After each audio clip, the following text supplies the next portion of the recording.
Previously, they said they'd likely get the cash rate to 3.4%. Now they're saying, nope, we're going to get to 3.9% in the middle of 2023. So on the basis of that determination, I now think, well, I guess they're not going to peak at 3%. So I think they're going to peak their interest rates actually at 3.5%. So not, in fact, the 3.9% they've got.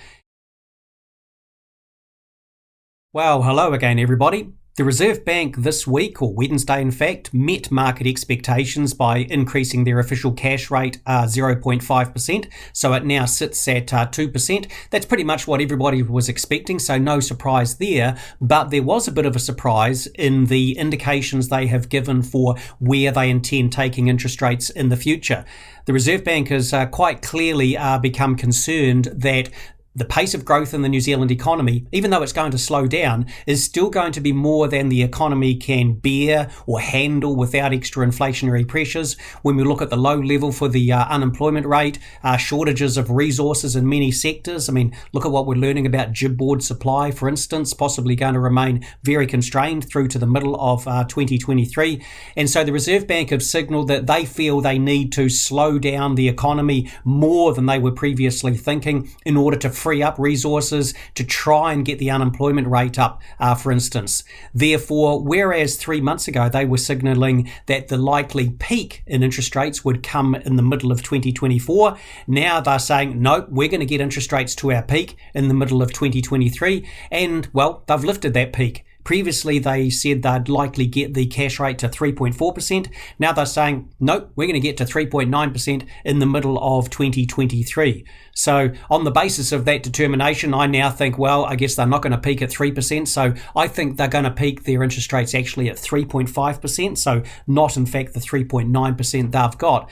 And the reason I say that is because I can already see a lot of weaknesses running through the economy. I can already see a number of builders coming to myself saying their experience is that they're flat out at the moment, but they're looking at quite a drop-off in their activity levels in 6, 12, 15 months or so down the track.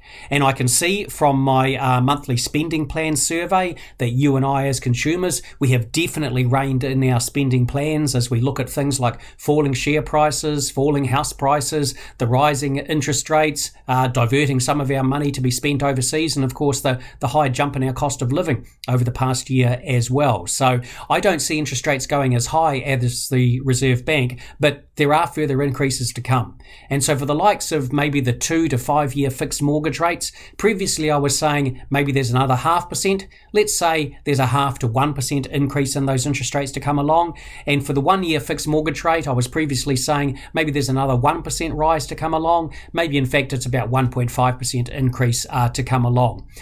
My expectation all along has been that interest rates will probably be declining over 2024-25, if not from late 23. I guess I feel more certain about that. The Reserve Bank clearly wants to get this job done as quickly as possible.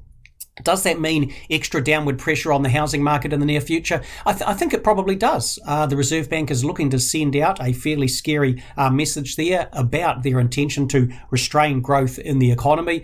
But we've just got to remember house prices are still fairly strongly supported by construction costs going up and a fairly long list or backlog or queue of people still making to purchase. But yep, we're still going to be in that environment of falling house prices, but I still retain my view that that is going to be over and done with before the middle of 2023. So interesting time periods that we're running through at the moment. We're still looking at the world economy slowing down, New Zealand's economy slowing down. The negatives are in the ascendancy, shall we say. But like I say, on interest rates, further upside to come along, and a bit of a shot across the bow the Reserve Bank was giving, I think, today to the business sector regarding how much maybe they look at putting their prices up in the near future. Interesting times we're living through. All the best.